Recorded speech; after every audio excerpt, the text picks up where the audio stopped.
எனது இலக்கு பெரிது, என் கனவும் பெரிது. தலைவன் தந்த வழியில் நடக்கிறேன். முன்னன் தோன்றி நிலத்தில் மூத்த பேரினத்தில் இன்னல் நீங்க ஏறி வருகிறேன்.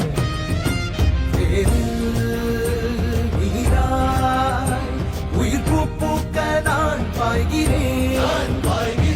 ஒற்றை மகனாக வந்து உற்ற பெருங்கோபம் கொண்டு பற்றும் சுடராக படர்ந்து பெற்றேன் பேரன்பின் உறவு. இனமே வெல்ல, தமிழ் இனமே வெல்ல. ஒரு தீ தீ தீ என்னில் உண்டு. கொடும் தீமை அடிமை நிலைகள் கண்டு யார் சொந்த தேசம், இதை யார் ஆழ்வது? தமிழ் வேர் கொண்ட மண்ணில் ஒரு போர் பூண்டது. ஒரு தீ தீ தீ என்னில் உண்டு. கொடும் தீமை அடிமை நிலைகள் கண்டு